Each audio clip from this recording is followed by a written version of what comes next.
It is September 23rd. Welcome on in. Daily Cards Live here on ClaibsOnline.com. I'm Joe Roderick, joined alongside by Bob Ramsey as we're presented by Mungenast, St. Louis Acura, and Royal Banks of Missouri. Rammer, the Cardinals go for number 12 in a row today. And to do so, the Brewers just have to get by Adam Wainwright. You know, what's funny, watching last night's game, the Brewers look like some sort of combination of demoralized and disinterested. And I think it's because of the dynamic way the Cardinals are playing. And once you've basically got whatever race you're in locked up, I think it probably is human nature to take the foot off the gas a little bit. So it'll be Craig Counsell's job to get him back on the gas pedal. Does it start today? Does it start this weekend? I don't know. But Counsell has done a real good job there. But I don't think there's any question. Well, I'm interested in what you think. The Cardinals have clearly outplayed the Brewers in body language, and obviously results make it feel like the Brewers got to get their mojo back. Yeah, and you know, I mentioned it yesterday on the show, and then it happened. I said I couldn't wait to see those Cardinal righties facing Brett Anderson in the first inning. And there you go, 3 batters into the game, they're up 2-0. And how many times have we seen them scoring that quick into a ball game already this year? Whether it has been Goldschmidt or O'Neill getting, driving runs in there in the first inning. And I don't think it's so much that the Brewers are disinterested. I do think they know they've clinched a playoff spot. They just haven't clinched the NL Central yet. Their magic number is 3 to get that done.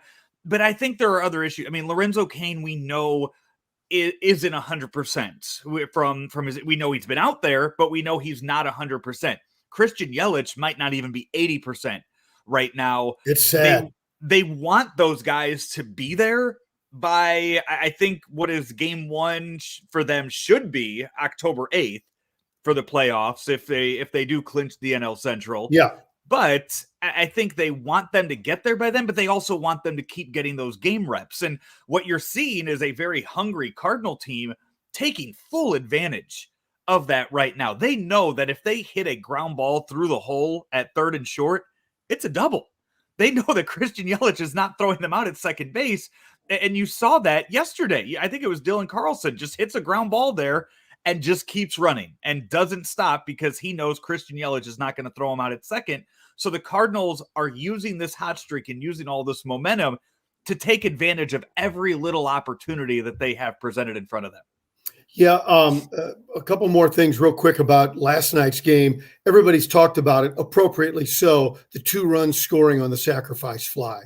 You know, it's a rarity and another example of the Cardinals' speed. 4 of their 8 starting players have elite, at the top of the league, elite speed, and it shows in that play for sure. Yeah, and that's one of those plays where it had to be a perfect happening had to take place for that. I mean, if Lorenzo Cain catches that ball on his feet, he's probably, Harrison Bader probably isn't scoring. Yeah. And if it's anybody but Harrison Bader at second, you mentioned the elite speed. I don't know if any of the elite speed guys on the Cardinals are as aggressive as Harrison Bader to where they would have taken off from second thinking that they could score on that. I think I don't know if Tyler O'Neill is so aggressive that he's taking off from second with thoughts of scoring in his mind. I think Harrison Bader might be the only one on the team. I think Yachty might also think that he could score from second on that with aggressive base running, but couldn't at all. But you know what I'm saying is that in their mind, they're thinking, hey, this is happening. I could score. Yeah, I don't know, because it's not an answerable question. Just for fun, I'll take the other side. I think the Cardinals' base running has been so smartly aggressive. The key to the deal was understanding that was a possibility as the play developed. And maybe I would lean to your analysis a little bit, that enough of those guys being around in situations to be prepared for that opportunity.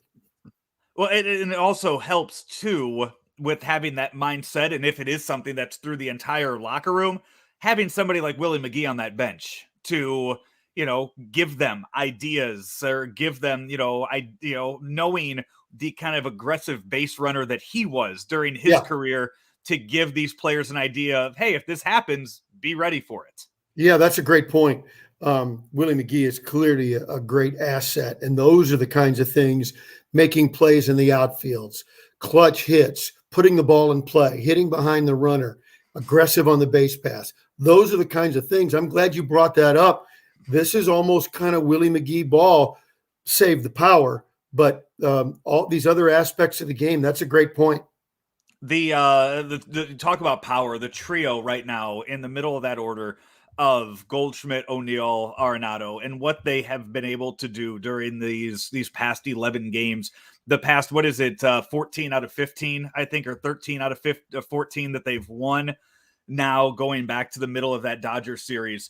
The power that those guys have shown is what we've been waiting for all year, and what Mike Shildt promised us would happen all year. And it finally came at the right time. And just to let people know, before I get to the lineup, all three of those guys are in there, which means that Nolan Arenado is back in the lineup today after being removed last night, which I think, as they've mentioned, was precautionary and also related to the score. Yeah. Before you go to the lineups, a lot of our media brethren and us have talked about how this streak is happening and using a lot of numbers and showing how it's happened. I'm still really, really curious as to why. What was the tipping point? And later on Claves Online, the Keith Costas podcast, I put out a theory that I think it coincides with two things. John Lester stabilizing the rotation on August 25th. And that's about the same time that, without declaring it, which is often a cardinal mistake, declaring something to the media too soon, without declaring it, putting Edmundo Sosa as the everyday shortstop. Right about that time, and there was a little short losing streak right after that, but I think that the tenor of things changed. I think that's why.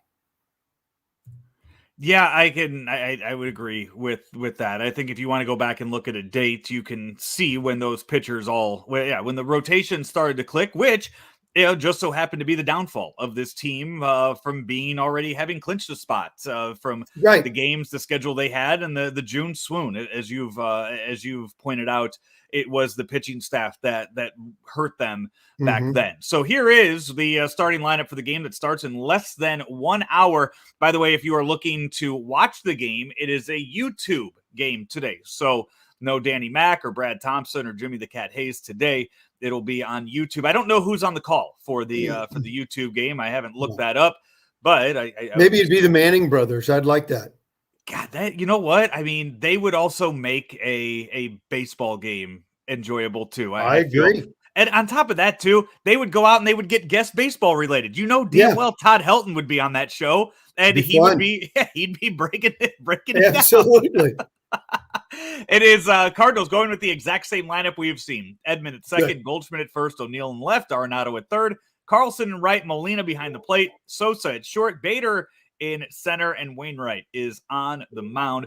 For the Brewers, it's Colton Wong at second, Willie Adames at short, Christian Yelich in left, Eduardo Escobar at first, Luis Urias says at third, Tyrone Taylor is in right, Lorenzo Cain in center, Manny Pena is behind the plate with Adrian Hauser on the mound for Milwaukee as they look to snap a 4-game losing streak and snap the Cardinals' 12-game winning streak this afternoon. And then the Cardinals will take a bus ride down to Chicago for a doubleheader tomorrow. Mike Shildt saying before the game, or maybe it was John Mozart, I didn't see which one said it in the pregame, that they will wait till after today's game to make a decision on Dakota Hudson, whether he will be the 29th man in the doubleheader tomorrow, or he will start for Memphis tomorrow for another rehab start on Friday. So we will. I don't know what scenario needs to play out to make either one of those happen. It might just be if they have to use up a bunch of the bullpen, And then maybe a little more conversation on what they want to do with the doubleheader. I kind of feel like with the doubleheader, and you do have Monday off, how do they want to play that? Do they feel like they need that arm? I'm kind of leaning to having him on the staff. I think that would be my choice, but I could see them, if they needed to, waiting till Tuesday. It doesn't seem like he needs another tune-up. Right now it's listed as Happ and Flaherty as your two starters. I sure would like to have him on hand tomorrow. Yeah, one guy, I wonder if it kind of revolves around a pitcher we haven't seen back since September 14th is KK. We saw him in that extra inning game. He's only pitched once in the last 9 days now, and before that, he hadn't pitched since September 7th before then. So you're going on almost 3 weeks of only 2 KK appearances that he would be ideal to piggyback off of a Jack Flaherty starts right now due to the length of his arm. Yeah, I think that's a really good point. And, he's been throwing. I don't know how he looks, but that is an obvious answer. And for either of the games, if they need somebody early. So we will see how that plays out later on this afternoon. Right. Doubleheader again for the Cardinals tomorrow, as they start another 4-game series against the Cubs in Wrigley before coming home for next week's series against the Brewers and the Cardinals. This has been another edition of Daily Cards Live. And Rammer, it's presented by Mungenast St. Louis Acura and Royal Banks of Missouri. Hey, don't forget about the business loan aspect of what Royal Banks does. They have been so great in helping small businesses through this COVID era and larger businesses too. But being in the small business, not only on radio stations, but in another business I'm involved with, and seeing how Royal Banks works to find the right loan product for small businesses, they're really remarkable. I think if you're in that market, you need to give them a call, 314-212-1500, or of course online to get you started at royalbanksofmo.com. Royal Banks of Missouri, helping out St. Louis one business at a time. Member FDIC, and equal housing lender. Rammer, you mentioned one of your other businesses. I know that that's not what the name of it is now, but it looks like that's what your hat is. A couple of years ago, Ballparks National started out as Ballparks of the Ozarks. This was a different iteration of the company, some slight differences behind the scenes, but it evolved into Ballparks National. But it was BPO back then, and here was our company's first lid, and I thought I'd bust it out for you today. You mentioned Ballparks National. My hat today, PGA National. It was national. One of the years that I was down with the morning after at spring training, we stayed at PGA National and got the hats as part of the deal as well. I've played one of the courses out there when we stayed there. I stopped keeping score a few holes in it, and quite honestly, that might have been the last time that I've actually golfed. I can't remember the last time I've been out on a golf course. It's I'm not good at it, so I just kind of quit trying. But I think one of the last rounds I played was at PGA National, so that's a good one to stop at. I like that one, and a good hat to sort of commemorate that event. Absolutely. Hey, we will be back with you tomorrow. I'm not sure what time, if we're going between doubleheaders or before the first one, but we'll figure that out, and you will see it on all of the Claibs Online social media pages when it happens right here on Daily Cards Live, presented by Mungenast St. Louis Acura and Royal Banks of Missouri here on ClaibsOnline.com.